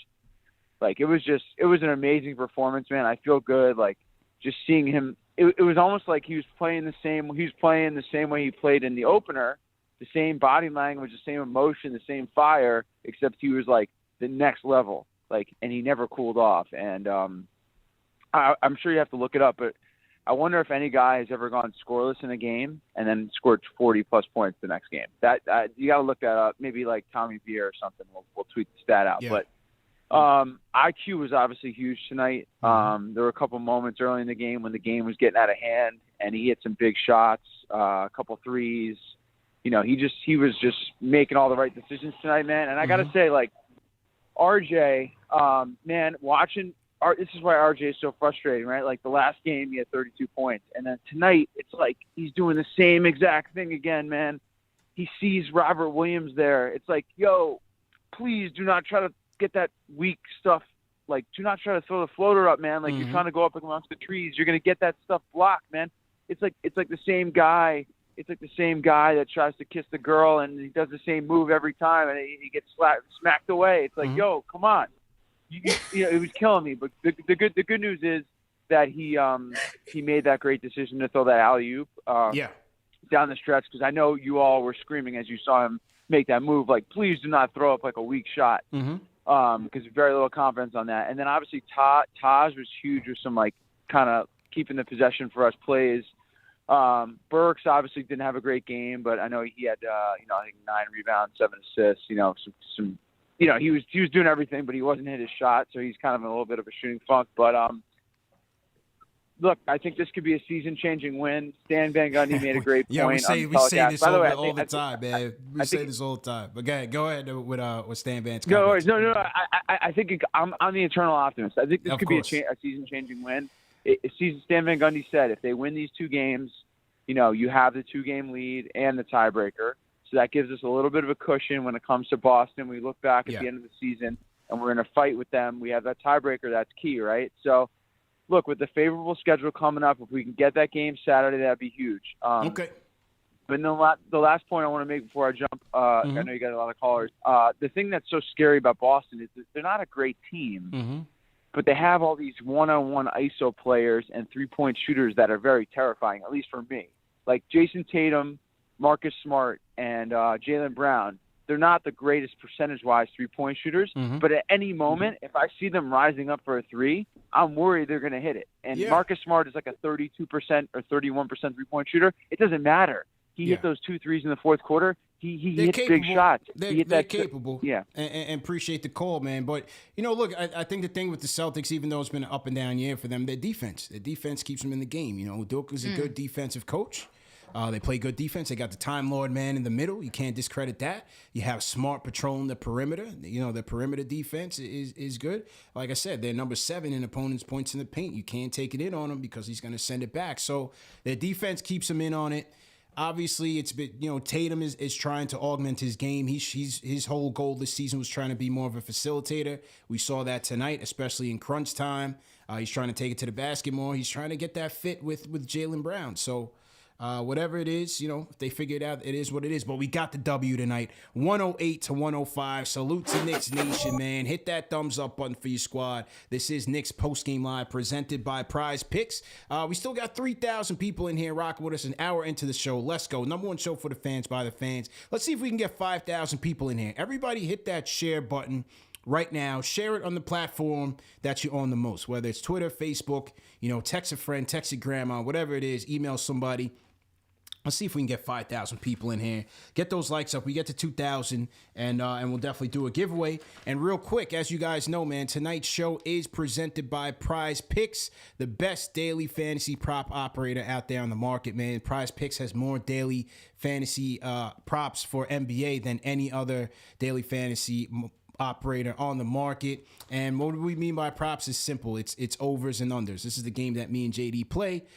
Prize Picks, you go to prizepicks.com, enter promo code KFTV when you sign up, and they'll match your deposit of up to $100. Once you go in, you're going to select, before the NBA slate of games, you're going to select 2 to 5 players and choose the over or under, predict over or under certain stats that Prize Picks selects that night. So it's you versus the house. Very easy to play. Now, JD, tonight, I was out on the street, man, running errands, and I completely missed tonight's game. So I didn't play tonight. Talk about your picks tonight, man. How did you play and how did you end up doing tonight? Right now, you took 48. Hey, are you in the Matrix? What's up with your screen? The Time Lord is behind him. He was doing RJ dirty tonight. He's going for JD next. That got to be Fournier messing with my green screen. I don't know what's going on. Bugging. But I picked Fournier on the over 12.5, and we know he had 41. I picked Alec Burks over 2.5 assists. He has 7. Yeah, Burks is on the money tonight. Had a couple in transition too. He was good.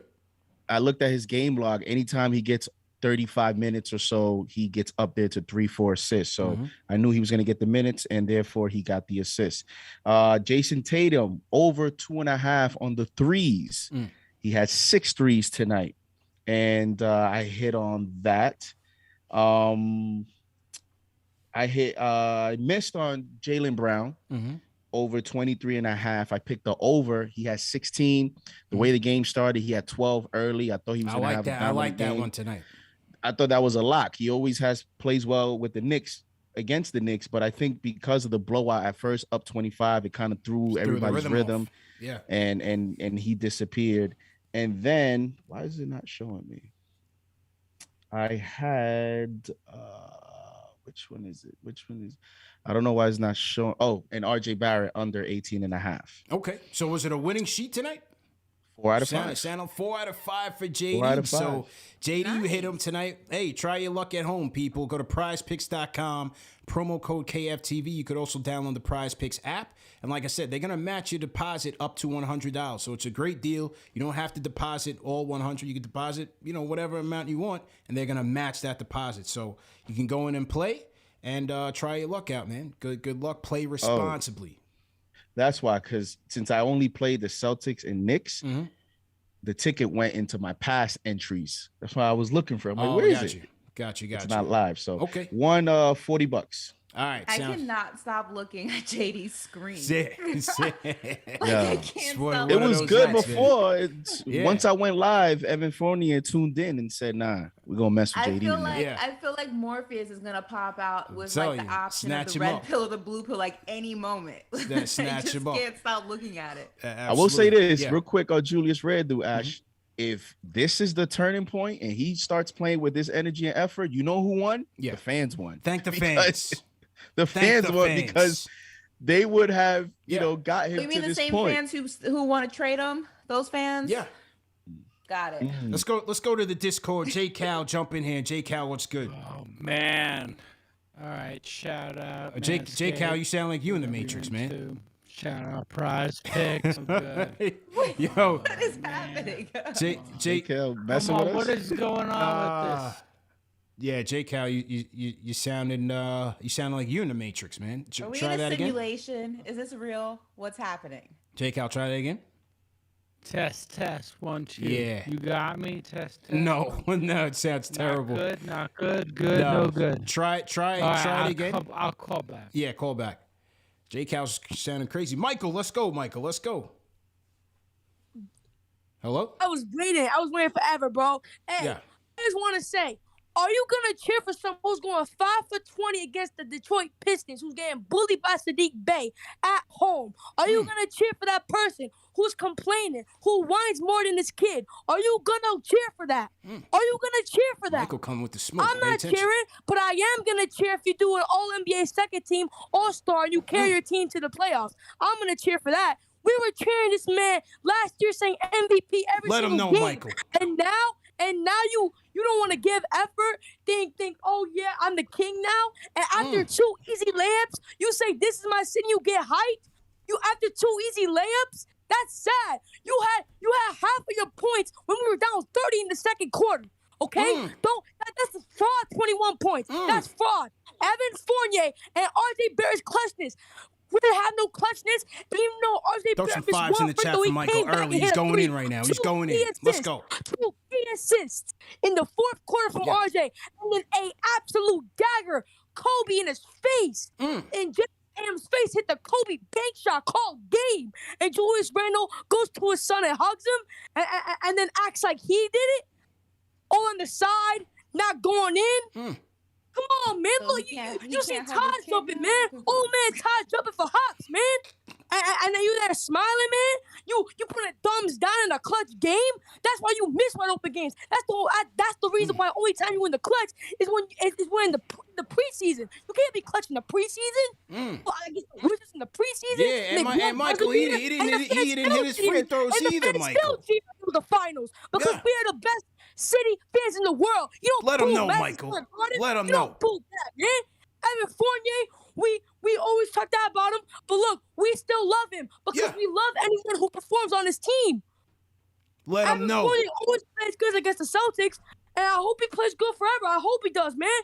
But I'm gonna keep calling him Aaron LaFleur and every single name because he averages 0 points. Now he did a good game. I hope he does good. I hope everyone does good, man.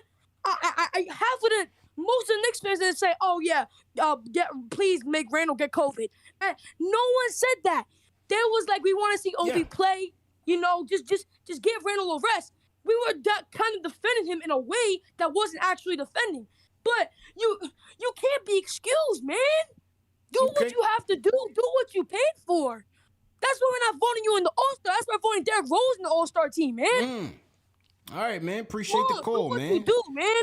Hey, that's a passionate Knicks fan in the chat here, people. That's a passionate Knicks fan. He's one of us.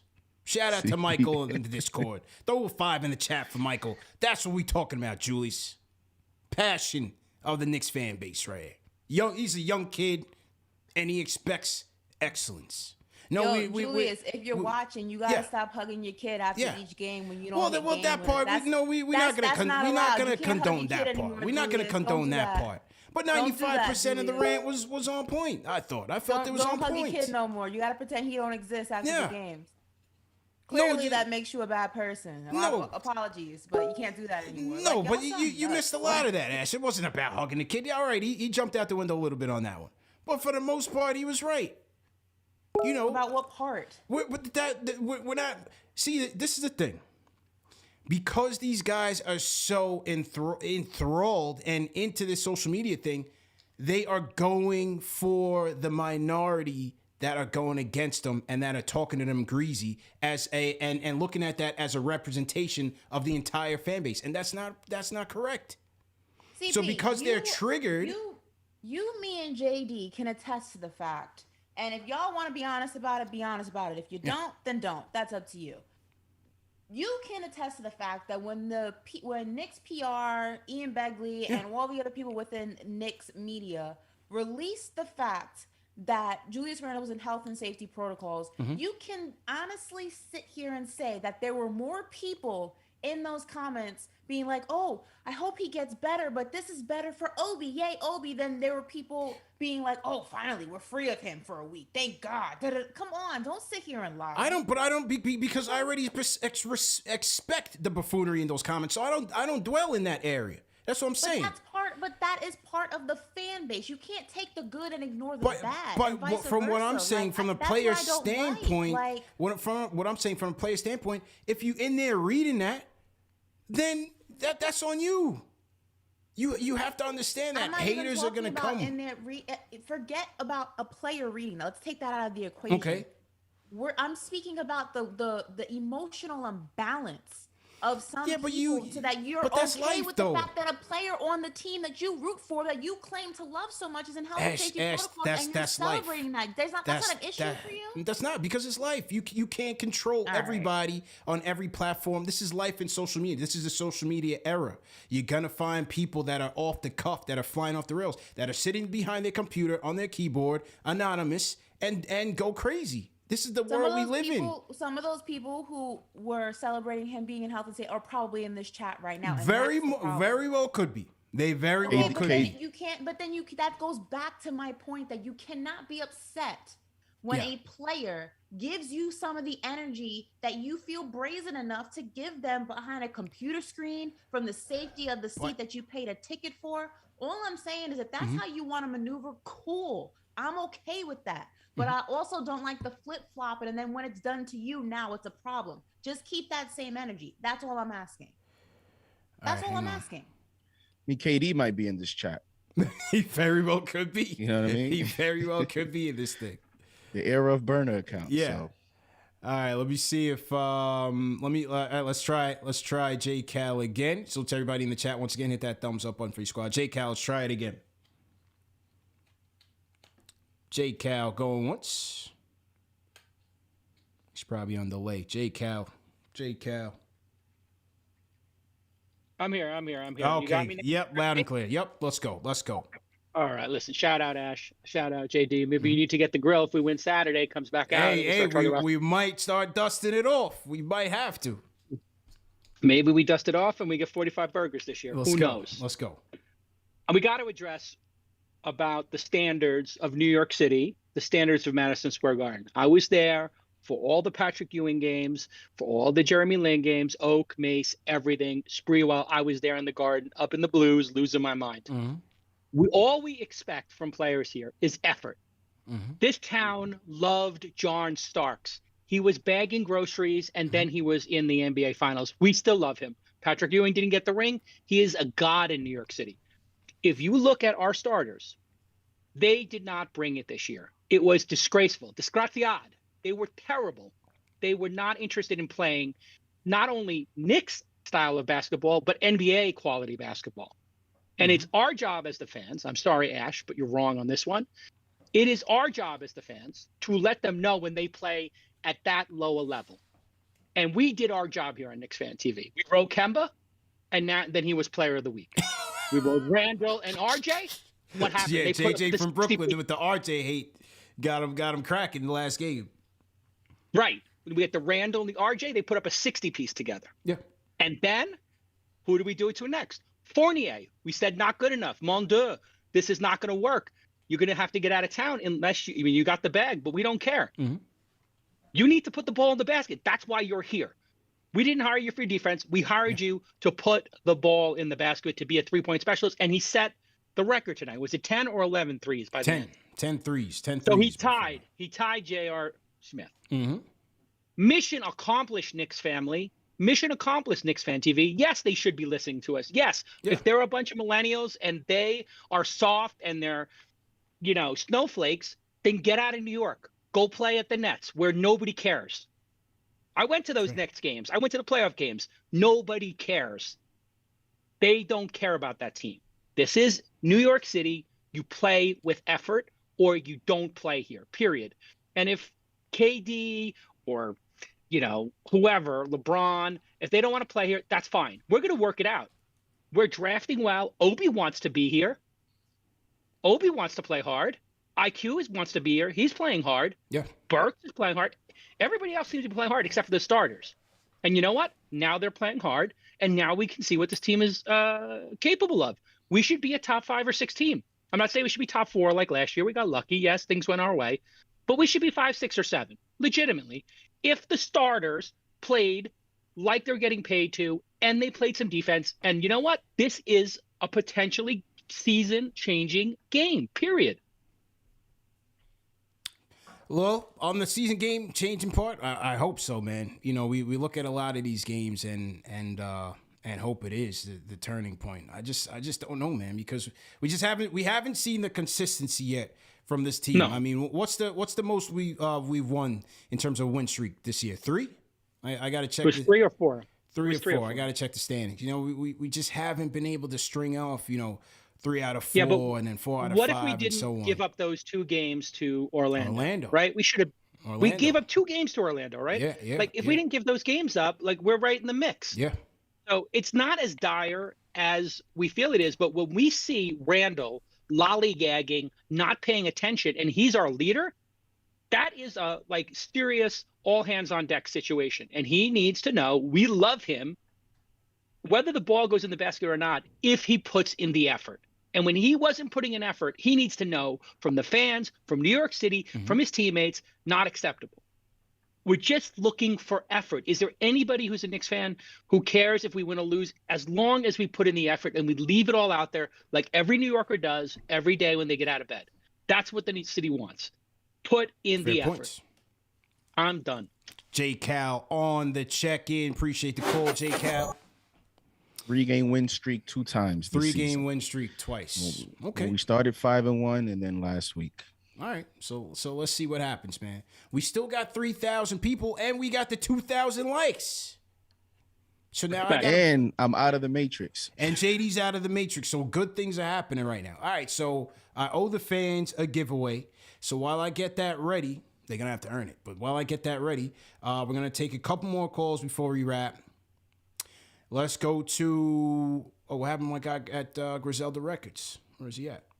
My guy. What? This guy. Well, his name is Griselda Records. He's got the Griselda Records fan page on Instagram, and so that's the name. That's the name that he gave to Edgar. Yo, what's your real name, bro? Griselda Records fan page. My name is Sean. I appreciate you taking the call. What's good, bro? How you feeling, man?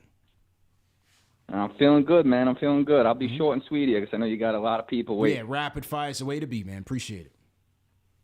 Hey, listen, I just wanted to say everybody's right here. Ash is right about the fans, and so are you. We're all right. I mean, I witnessed us ruin Dennis Smith Jr.'s career. We booed the guy the day he came back from his mother's funeral. You know, we're ruthless. I was there. We're ruthless. I was there. And but that's also what makes us the best. You know, look at Carmelo Anthony. You hear Pop Smoke. He was probably 5 years old when Melo was playing as a Knick, and he's still dropping "I'm the King of New York" Melo in songs. And, you know, Melo's immortalized, and he never did anything other than score a lot of points as a Knick, you know? And that's something that is really, like, important to the fan base because 20 years of having the worst record in all of sports, we're still selling out the games. We're still going crazy. You know, other teams can't say that, you know, and like you said, the Nets don't even have a fan base. That's something that it's a joke over there. So although we do have the ability to be toxic and rub our, you know, players the wrong way, at the same time, I agree with you, CP. I don't want somebody that can't handle the heat. because this is where it's at. And if anybody has even looked at John Starks, look at Carmelo Anthony, even Amari Stoudemire, all you got to do is just give it your all. Julius asked for all of the hate he got this year. He literally has had like moments where it was hard to watch, hard to stomach. And, you got fans, young and old, they could see it. We understand the game of basketball a little bit better than these other fans. And, it's just how I see it. So I do think that you got the people like Melo where you're immortalized, and then you got the Dennis Smith Jr.'s where we could ruin you. But, you got to bring it every night. And if you bring it every night, you'll be a king here forever. Be the king, and that's all I wanted king to of the say. city, but man. Hey, listen, I appreciate you guys taking the call. I'm tapped in every night. Let's go. I appreciate everything. Appreciate it, bro. Good. Definitely good call. Definitely good call. I will say, CP, since he's been back, right? 2 games now, 2-0. And I think when you put those 2 games together, this is more of the Julius that we want to see than before that. And I think if this is the beginning of him turning around his overall play, from effort, energy, and production, then this could be, the beginning of the Knicks becoming more consistent and hopefully, winning some games. It also shows you, though, as well, the importance of everyone else. I know he faces all the pressure, but, he didn't have a good start, but RJ didn't as well. And we needed Fournier to kind of save, at least keep us somewhat within distance. So at the end of the day, this Knicks team is going to need everyone to produce. But at least we can say that, these 2 games, you saw why Tibbs said what he said, and why the whole, he wants to win now, because when Julius plays well, you can see the impact that he has on the team. True story. Good. Well said, man. Well said. All right, a couple more calls before we wrap up. Salute to everybody in the chat. Once again, hit that thumbs up button for your squad. Still rocking 3,000 heavy, man. Number 1 show for the fans, by the fans. Let's get those likes. So we got 3,000 people in here. Let's go. All right. Let me go to Mets 2128 on the Discord. You've been waiting for a minute. Mets 2128. Go ahead and unmute your mic. Mets 2128. Oh, he's going to miss his debut, man. This is a new caller. Going once. What's up, guys? Yo, what's up? What's up, guys? Yep, I said what's up again. What's going on? Not much. Guy? All right, man. Yeah, you're doing too much, bro. You got to go. All right, next up, we're going to... Nah, man, I didn't like where that was. I didn't like where that was going, Ash. I'm sorry. If I'll talk to him privately and check him out later, but we don't have those screeners on the Discord. I didn't like where that was going. So my fault. Mets 2128. If that's how you sound, we'll talk about it. But I don't like where that was going. Mo from Australia. Sometimes sounded like Fournier. Yeah, sometimes you just get a feeling, man. We gotta have quick hooks, man. We gotta have quick hooks. It's a 1-man production. Mo from Australia. Mo, what's going on? Hey everyone, KFTV, hit those thumbs up. Love the panel, guys. Quick take. We ground out a win. RJ, Randle, they're being the engines. Whatever flack they're getting, don't care. We got to finish strong. Let's get 30 wins. Whatever. I don't know. I'm being optimistic. 2022, but I just want to round out by saying we need to keep positive. We need to keep those 2, RJ and Randle. They just need to be aggressive. What I like the most out of this game was seeing RJ attacking the rim. I know he got blocked here and there, but if you attack, it means the defense collapse inwards. You guys know the game better than I do. That means players like Fournier need the volume shooting, get those opportunities. Yeah. And so just keep attacking RJ, keep attacking Randle. And heads up, people, we're just 1 more game out from getting 50-50. So, that's it. It's building momentum. 2022, new year. And, I'm liking the chemistry now with Burks and Evan in the backcourt. And yeah, let's just keep it going.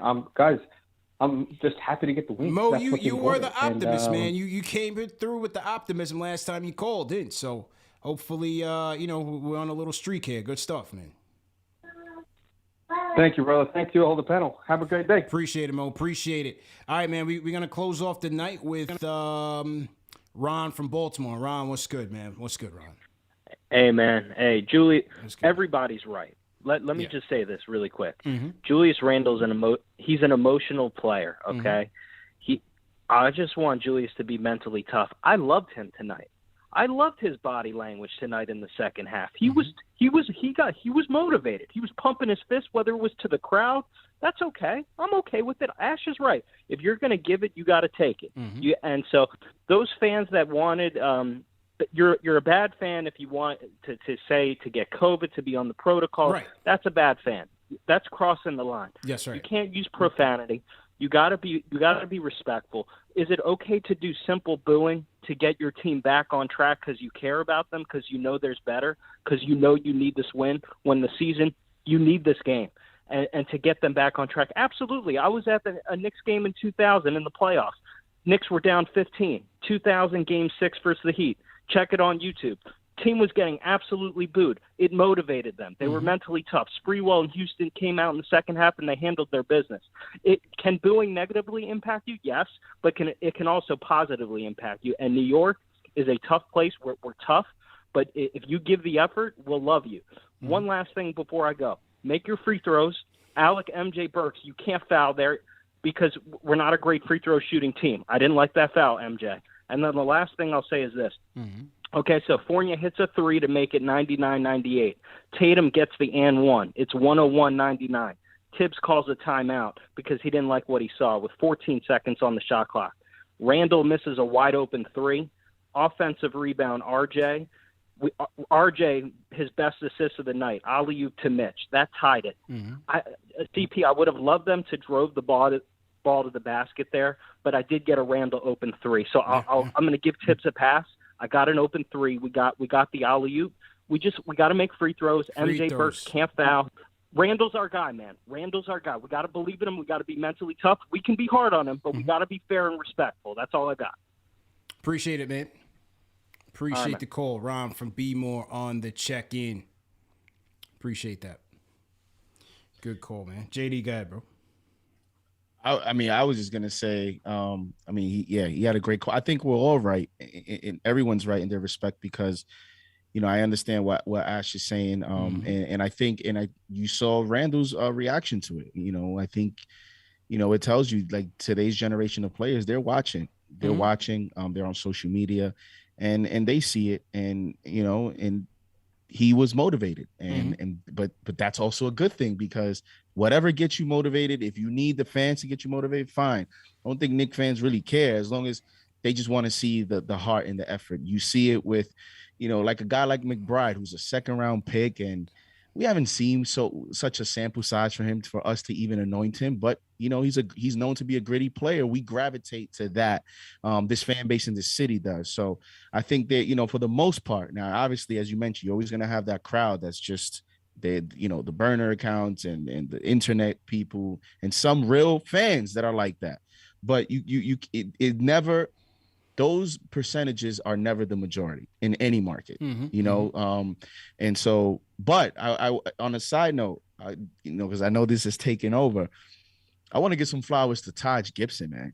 If you look at Taj Gibson tonight, he had 4 rebounds, 3 assists, 1 steal, 6 points. Didn't miss a 90 seconds. You saw there how Robert, Williams, to me, he was dominating Mitchell Robinson. He was dominating the paint. He was controlling the game. And I kind of wanted to see some of that from Mitchell Robinson, being that Mitchell Robinson's in a contract year. And he's looking at that Robert Williams contract, and he's probably thinking that's something that I want. I was gonna say, man, look at Robert Williams. And the Robert Williams tonight, he earned his money, and that's probably what we want Mitchell Robinson to be. Absolutely. And so, but Taj Gibson, I thought his minutes were crucial. And he continues to be an unsung hero. I think every time that Taj Gibson gets rest and we don't overextend his minutes, you see his true value as a veteran. You see why Tibbs trusts him. Good points, JD. And now, time for the giveaway. We are wrapping up, but I promised the fans a gift, and we're going to do it tonight. TM, if you're in the chat, I'm going to, we already got the chat on slow-mo mode, so we have that there. All right, so tonight's prize will be a snapback of your choosing. Yeah, a snapback of your choosing. Oh, you giving them a choice? A choice, you in a good mood. Yeah, we're feeling good right now, Ash. We got a good win, 108-105. Nice job by RJ. So, yeah, the fans, the winner of tonight's trivia, because you got to earn it, will receive a snapback of your choice. All right, so, all right, let's do it. TM in the chat, let me know when you're ready. Chat, let me know when you're ready. If you guys are typing in the chat, you might as well not, because we do have slow-mo mode on. So don't miss your chance to answer. All right, so here is tonight's trivia question. The suspense. Which Knicks player played Major League Baseball in addition to NBA basketball? Is it A, Jerry Lucas, B, Dave DeBusschere, or C, Dick McGuire? Played Major League Baseball.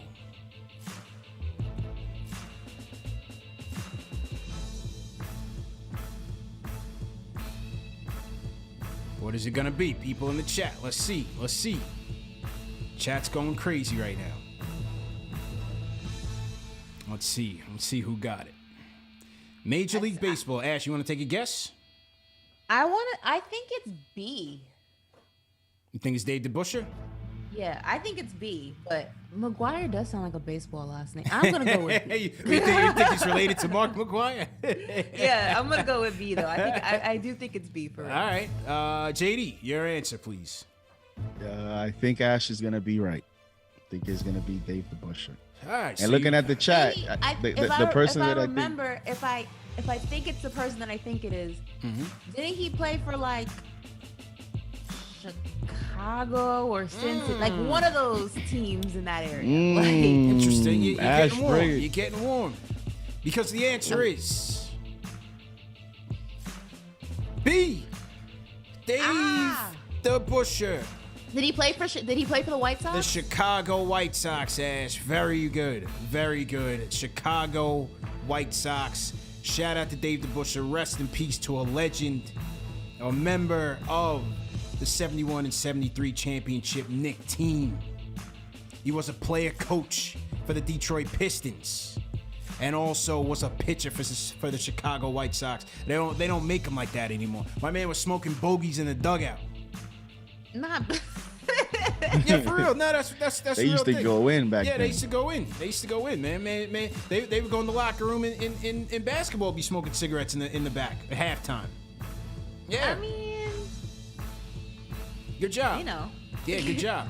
So It's a vibe. I think, and TM, just correct me if I'm wrong, I believe the winner is my guy Aaron Vasquez. AKA Aaron is not cool. So Aaron, congratulations to you. I think Aaron had the correct answer first. So Aaron, congratulations. DM me on Instagram, Aaron, or Twitter, and we'll get you that hat, man. So great job, everybody, as we wrap up. Great job, JD and Ash. And yeah, man, great job, man. Knicks win 108-105. Let me salute the super chats before we roll. See if I'm gonna need my glasses tonight. I don't know. Who's winning that? Suns and Clippers were playing on the second half of that TNT game. Who's winning that game? Suns by 7 with 5 minutes to go. Okay. Well, mine says 5, but it hasn't updated yet. All right, sounds good. Yeah, shout out to you, Aaron. Good job, man. Great job, Aaron. Okay, let's read the super chats and then we wrap up. Great show once again, everybody. All the mods, everybody tuning in. 3,000 people in here, man. We hit a record for viewership this season. I think our previous record, TM, correct me if I'm wrong, previous record was like 42 or 4,300. I think that was last year at Knicks versus Pacers. Chuck D, Ryan Mammal, Chuck D says, to players on social media, we said on Fantastic Voyage, the fans are louder than ever, especially in NYC with this middle platform. Then comes the metaverse. Check out Fantastic Voyage, created by Chuck D and yours truly. It's on the channel. Go check out Fantastic Voyage. Excellent documentary on the whole KnicksFanTV vibe and the content creators as well. Charlie Correa says, I want that hat. Charlie, salute to you, man. Samuel Neves says, a chunk of the fan base celebrated this man getting COVID. Is there any wonder why he said what he said? If you're reading it, that's on you. If you're reading it, that's on you, man. When you're in the limelight, you're gonna have haters. this is the era of social media. You gotta learn it. Yeah. You gotta learn to tune that out. We can't control that. Like, for example, the chat's been disrespecting me all night. Now, if I went ahead and told them to go F themselves, I'd be wrong, right? Like, there's a level of respect that needs to be, like, given. And if you're going to go ahead and disrespect someone, don't get in your feelings when they come at you crazy, too. That's all I'm asking for. Same energy. That's all I'm about. But what I'm saying is, like, you can't control everybody's behavior. You know what I'm saying? Yeah, but you also don't know what's possibly being said to him at the Garden. That's true. And I think it is deep. I'm telling you, go back to that Pacer game. When he got fouled in the N1, he looked directly at somebody that was sitting courtside. And I think he was saying the same thing. Shut the family show up. I'm telling you, go back and look at that. And I think that's what it's stemming from. Because that's when Fred Katz of The Athletic was asking him about the criticism. He's like, I don't give a what about what people say or people think. I'm telling you, it's from that Pacer game that things is carrying over. Somebody got to him. Russell Whiskey says, CP, get a panel of sports psychologists to discuss if booing gets positive results. H1 Mello, $5 British pound super chat says, big up Burks passing it to RJ because we know Tibbs ran that play for Randle. LOL. Charlie Correa says, Knicks legend Pablo Prigioni. Chenny Gale says, none of y'all are wrong. We want an effort on the court, but y'all can't get sensitive because someone came at you for telling them they sensitive. Suavecito PR33 says, people aren't listening to Ash. She's not saying don't boo. She's saying don't throw stones if you live in a glass house. Thank you. All right, so he's with you, Ash. See, so people with you. I'm glad there were some of y'all that were listening. There were some people with you. I think the point went over like half the people's heads, but I'm glad there's a small fraction that actually heard my point. No, we got it. I think we got it. No, I know y'all got it. Yeah. I wasn't talking about y'all. I got it. All right. Aaron Vasquez, the winner, says, so a player can clap back. That's nonsense. Alex F says, Ash has been right about everything tonight. How can someone be that smart and beautiful? All right, he's sipping heavy. Ash needs her own Knicks show on SNY. All right, so Alex is advocating for you, Ash. Shout out my guy CT Pittman. Says, yeah, this is social media era, and guess what comes with that? Trolls. Right. There are people who pull out stuff just for clicks. Like CP said, they don't rep all Knicks fans, and I totally agree. But see, the problem in this social media era is that people will read these comments on social media and blanket it over everybody and feel like this is how people think. This is how people think about me. And it's a very dangerous thing. It's a very dangerous thing.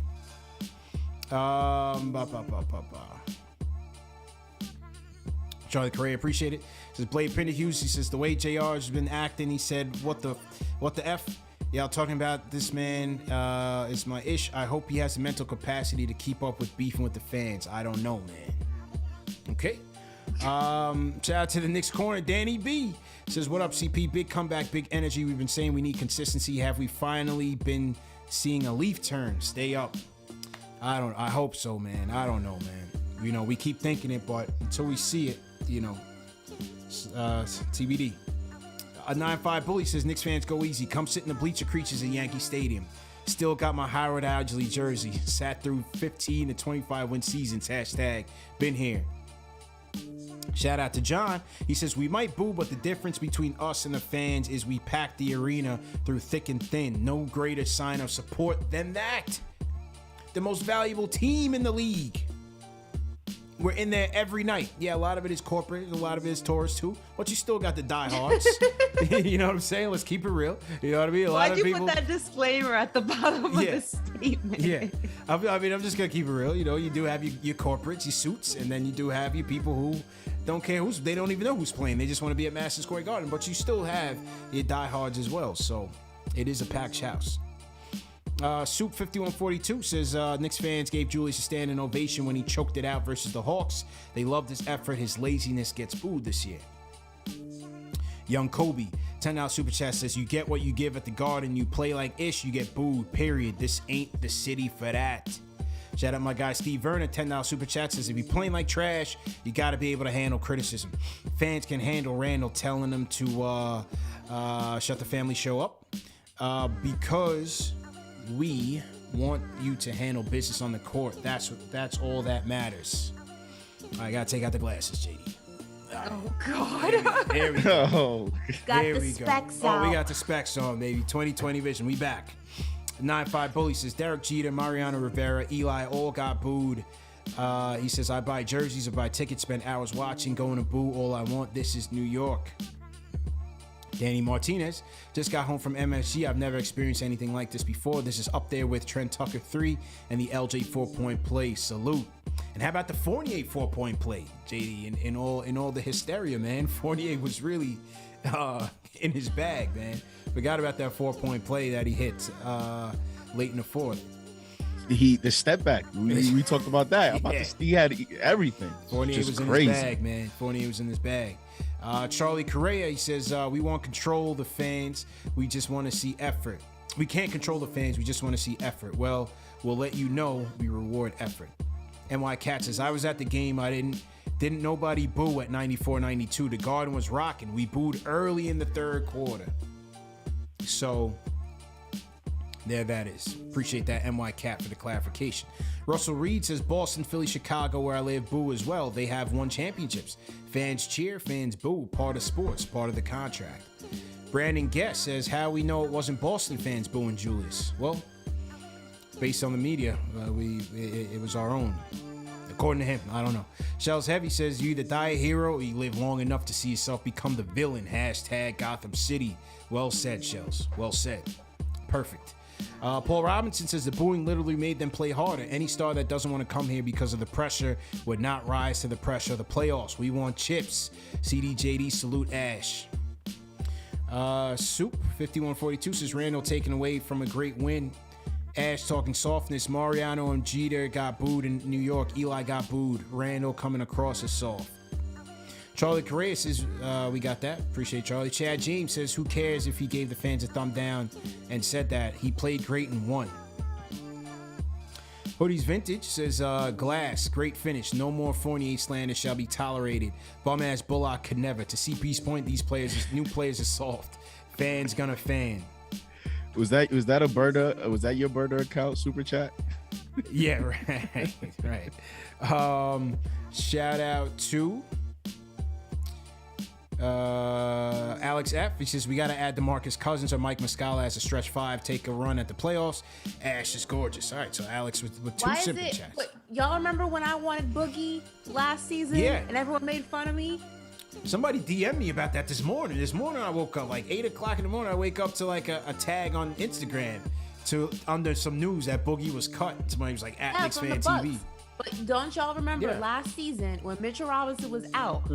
And I said, let's get Boogie. He can help us, at least from a point of just being a bulldog. I don't even need him to score. I just need somebody big enough to just bully. And everyone clowned me and didn't want Boogie. But I guess people still don't want Boogie. Or some people do want Boogie. I don't know. But I just remember saying that everyone made fun of me.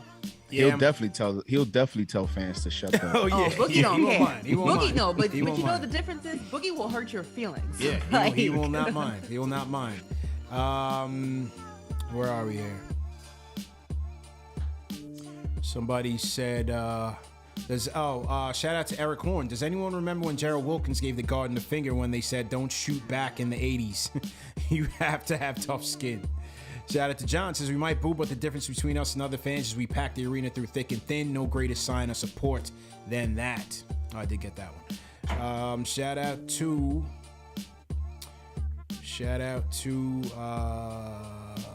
Michael Rodriguez. Says, fans aren't pulling up to games looking to boo. We are there to support, but you got to give us something to cheer about. Russell Reed says, I'm a Randle fan, but Julius' response to the fan reflects his deficiencies as a leader. True leaders rise above the hate and don't react. Shows me that he is easily distracted. Very interesting. Very interesting. Aaron Vasquez says, what about a trade for Brunson or him in free agency? Brunson's having a great year, man. Maybe free agency. I don't know. I mean, he has a relationship with Tibbs in the front office. Is he a full-time point guard in Tibbs' eyes? They're having a great year, though. Chico Fernandez, appreciate it. Ablab, appreciate it. J. Cal. David Claudio says, quickly needs to start. He's the only real point guard left because the Burke starting lineup does not work. As you say, we don't need that. Smash that like button. Javier Salgado says this Randle thing's a non-story. CP and Ash are both right. I love Randle's response to the crowd.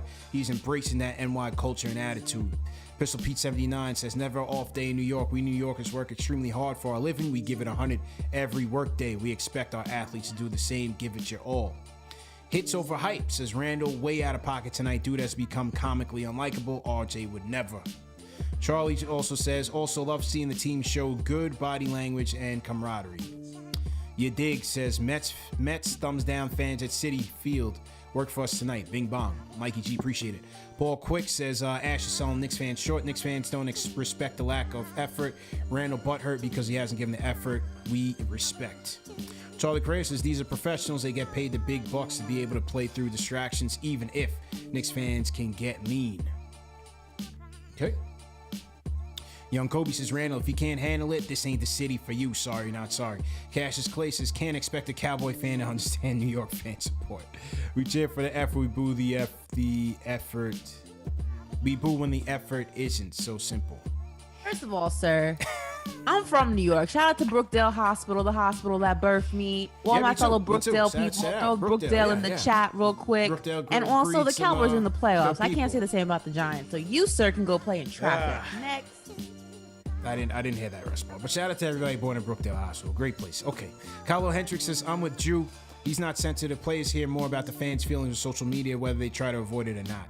Dixie Norman says, Ash is on the money. Everyone getting at Randle, not realizing how trash we would be without him.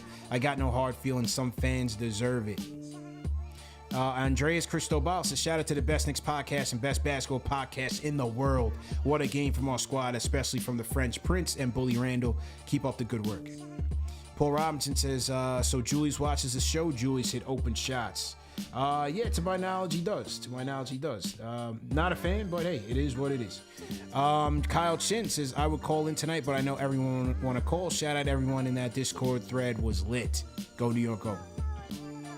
Maxwell Walter says, Broadway Brick House had me all the way worried tonight, but he can't hate on his confidence.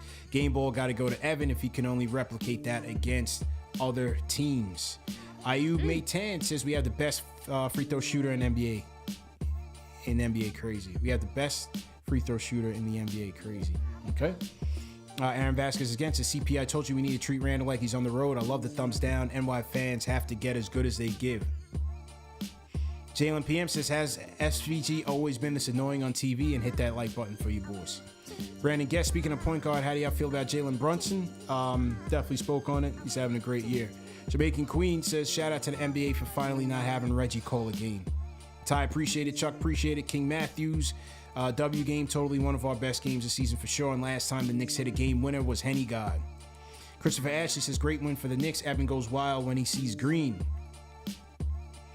Who else we got? Real quick, yeah. What's the deal with Noel? He's been in protocol for a while. He should be. I think he'll be back. I think he'll be back on Saturday.